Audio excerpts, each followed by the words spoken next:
So last week, as I was planning some of my videos here for the Bach Scholar YouTube channel, it came to my attention that I had in the past received some requests to do Balakirev's Islamey. Okay, Islamey. If you don't know what Islamey is, it was supposed to be the most difficult piano piece ever written for piano. It was written in, I'm not even sure of the year, in the late 1800s sometime by Balakirev, the Russian composer. He wrote this extraordinarily difficult piece called Islamey, Fantaisie Orientale for piano. And this was the inspiration behind Ravel's Scarbo. So if you know Scarbo by Ravel, the third movement from his Gaspard de la Nuit suite of three pieces, Ravel wrote Scarbo in sort of a reaction against to make it even harder than Islamey, more difficult than Islamey. So why am I relearning Islamey after all these years? Well, when I was in my around 20 and in my early 20s, I was very ambitious as a pianist. I like to work on mostly just very difficult things, all the difficult things that pianists like to work on. And that's all about being young, being in your early 20s. Now that I'm 60, okay, I'm no longer 20. I no longer have that kind of, well, I guess youthful enthusiasm. So I was driven by a lot of that youthful enthusiasm, and when you're first developing as a pianist, you get really excited. Well, I remember there was a time in my pianistic life when I played. I played it very well, actually. I think for the time I played Balakirev's Islamey here, and I have this old sort of ripped up score with all my old fingerings in it. So this was one of my pieces that I worked hard on in my early 20s. I played it, as I said, I think I played it pretty well. Not as good as all the top pros nowadays, but I did a good job on it. I had it all memorized. I played it, fast and everything. And now, 40 years later, why do I want to relearn this? Well, I decided to do a little experiment. I wanted to see how much I could actually remember after almost 4 decades. So bear in mind that it's been almost 40 years since I've played or practiced Islamey. At the very least 35. So 35 to 40 years, I haven't barely even touched Islamey. I've always loved it. I've always loved the piece. It's a great piece. It's very difficult, of course.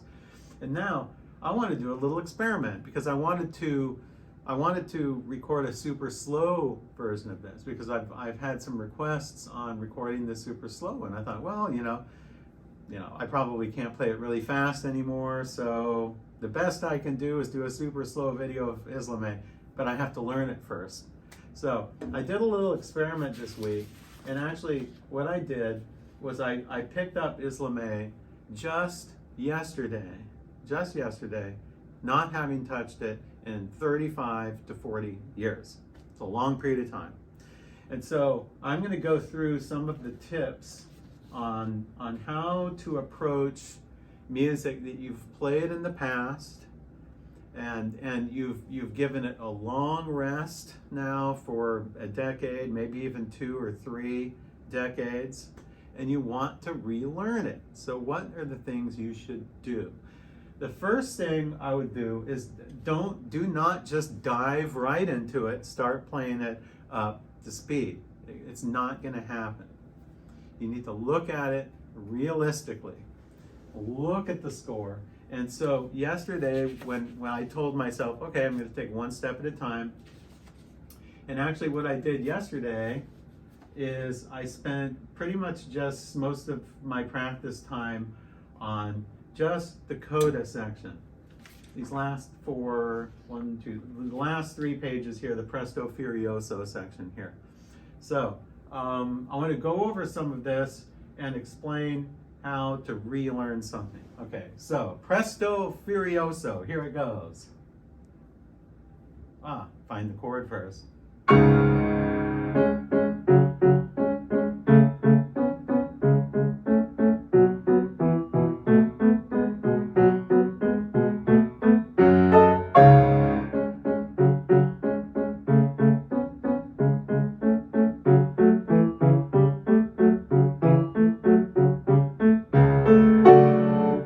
That much. Now, it doesn't sound very Presto Furioso because it's not. So the first thing you need to do when you relearn music is simply disregard the tempo. The tempo is not relevant to what we're doing. Your only goal is to get the fingerings into your fingers again. And I discovered yesterday, as I was looking through this, I looked through the whole score yesterday and I thought, oh, do I really want to get myself into this? It's just difficult. It's hard. It's difficult looking music. And I thought, well, do I really want to submit myself to this kind of torture? And then I thought, yeah, I want to do an experiment. So I just learned 4 measures at a time, just 4 measures.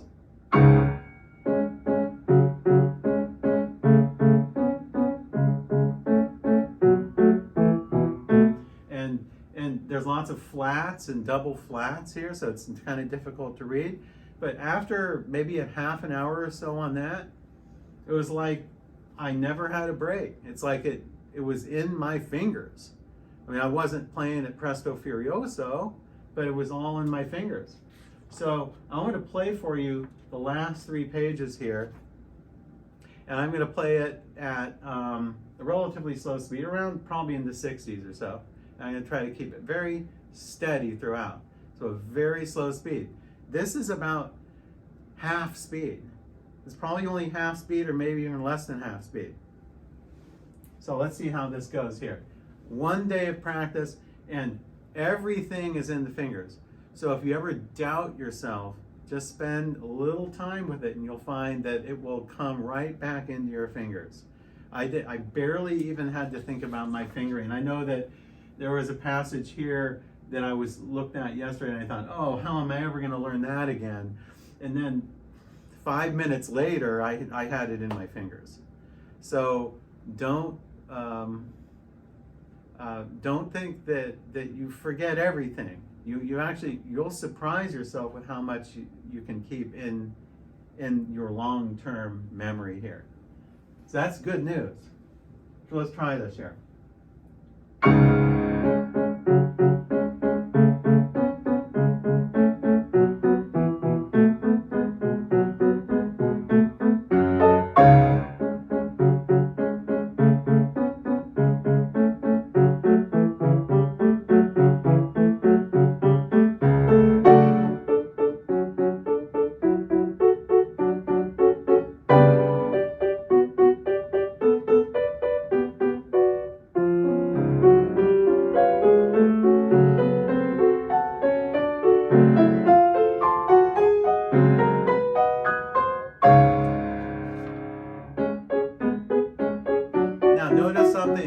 Notice something. This is a place where the adrenaline gets going when you play it fast, and most performers speed up there, which is fine. It has that adrenaline. But when you're first relearning the piece, you need to put the brakes on here. Do not let yourself get faster, okay?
I played the whole Presto Furioso section, I guess we could say andante. I played it andante. So just ignore the tempo. The first tip I would give you is just forget about it. Forget about it. It's not you're not going to be able to do it up to speed. Okay, so it's been decades since you played the piece. Just give it time. Play it slowly, play it andante, but play it accurately. And I did a lot of metronome practice too. I didn't have the metronome on there, but I did a lot of metronome practice around in the 50s and 60s, just to get that solid beat, nice, slow, solid beat. Then the next thing I did, after I spent maybe an hour or two on that coda section. I got it pretty good in my fingers. In fact, it's about 95% memorized too. So I was using the music. My eyes were mostly here, but I do have it mostly memorized. So let's go to the beginning now. So what I like to do when I revisit old works like this is, I don't know, there's something satisfying about learning the end and learning the beginning. I like to do that. I do that a lot. I'll learn the coda section, the end, and then I'll learn the beginning section. And I'll get those as good as I can get it, and then I'll add the middle. There's something, I don't know, I just feel it's satisfying to learn it that way. It's not so incomplete. It seems if you start from the beginning and you just go sequentially to the end, it's just not, I don't know, it just doesn't seem right. It only seems right if you perform the piece, if you're ready to perform it from beginning to end, you do it that way. Otherwise, I think it's better to sort of break it up into various sections. Okay, now I'm going to take that beat that I took for that sort of andante kind of beat. So we're going to take that. 1, 2, 1. So I'm going to take just a nice moderate beat like that, and I'm going to start from the beginning. Now I'm going to play the first 3 pages. It's amazing how when I looked at this yesterday, I thought, oh, how am I ever going to learn this again? There's so many double sharps and double flats, and it's really difficult looking music. It really is. And you turn to the middle and you get some really scary looking music. I thought, I'll never be able to do this again. I'm too old for this. But then I just spent like 30 minutes on it or something, and I could already play almost the whole thing. You'll surprise yourself with what you can remember over all these years. So let's go. I'm going to just keep a nice moderate speed. I was practicing the beginning around in the 50s and 60s also. So I'm going to take just a moderate beat here. 1, 2, 3, 1, 2, 3, ready and go. Da, da, da.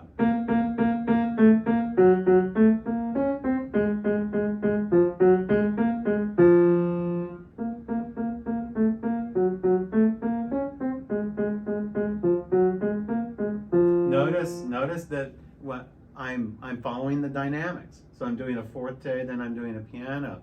So if you're relearning something, you don't want to just plow right through it, but be very attentive to all the details. So a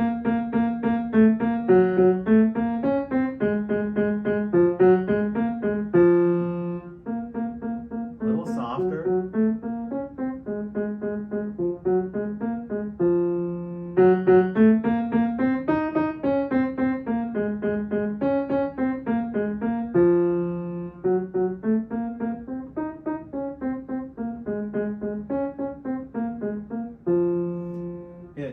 Balakirev says allegro agitato, really fast and agitated. But remember the rule: ignore the tempo. We're going to make this andante. Pretend like it's a Bach aria in a Bach cantata or something, and you're playing this like you're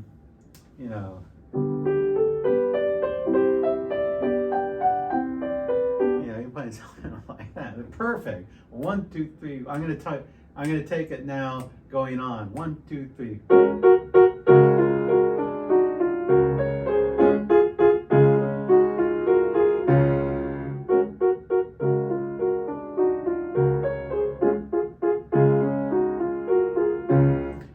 notice, I'm not playing it fast. I'm only going andante. I'm only playing it like you would play Jesu, Joy of Man's Desiring. It's a slow speed, but every single detail is there. Every single detail. Listen, I have forte, I have an accent down there in the left hand.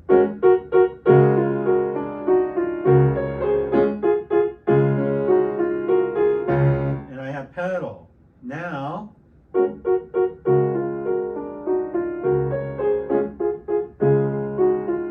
same thing, but everything is a dynamic level less. So remember, it's not about speed, it's about details. Now let's go further.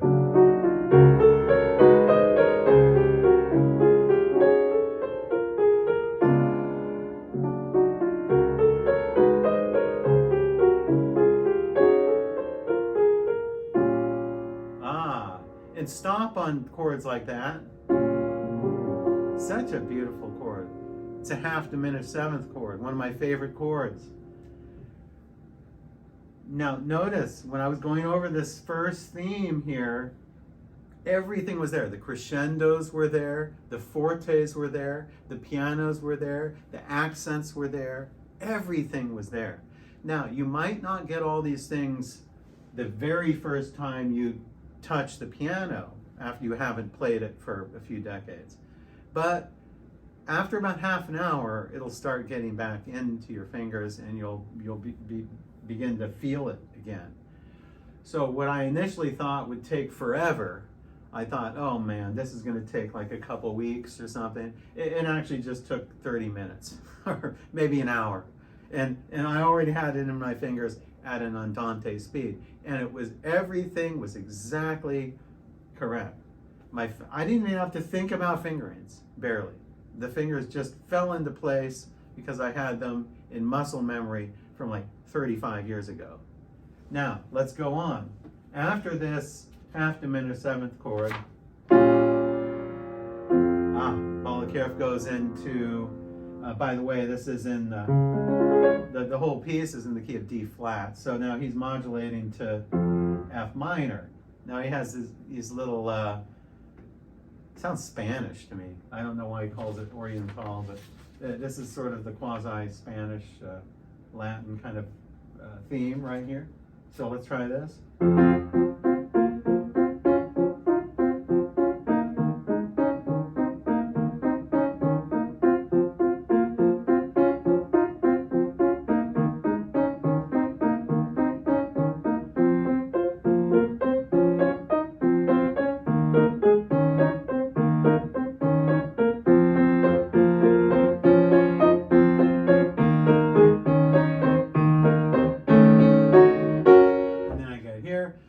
That takes quite a bit of jumping here, but it's very repetitive with the chords, with the chord progression. Remember, you don't want this. It's tempting to want to go faster here because it's really fun to play. But just remember, we're doing it andante.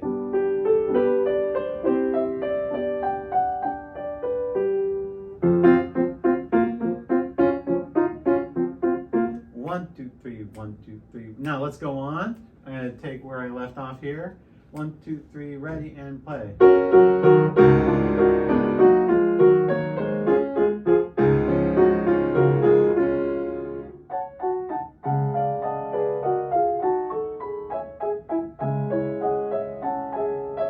There's a beautiful accent in the minor key, the parallel minor. So he has major, it's forte, minor, and it's softer here. Now going on.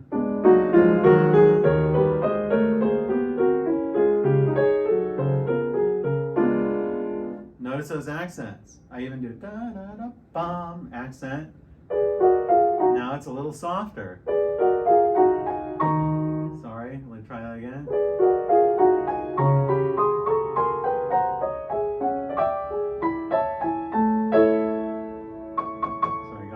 Try that phrase again.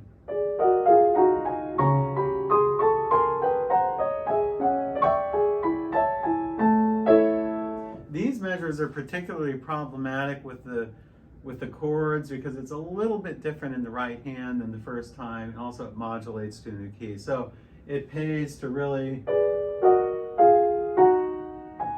go over this slowly so you know every change, because there's an augmented second here that doesn't appear the first time. So there are little differences here that if you notice these things, you need to go over a little slower. Now let's go on.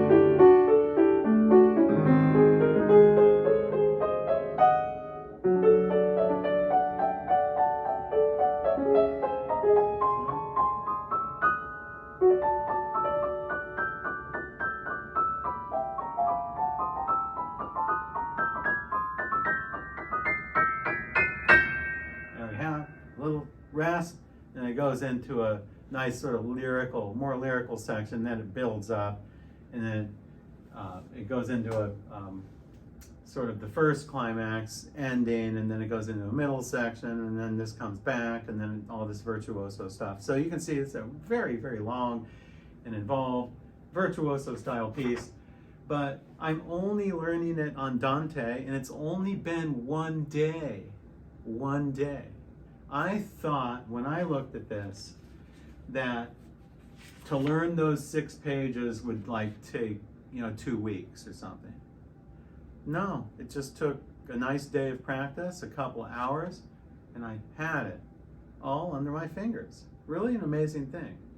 Now to conclude, I'll go over, without talking, I'll go over the first 3 pages, the beginning, and then I'll go over the last 3 pages, the coda, and I'll do these both at an andante tempo. So let's try.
Now let's jump over to the final 3 pages, the coda here, about the same speed.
So that's an andante version of Balakirev's Islamey, just the opening and last sections.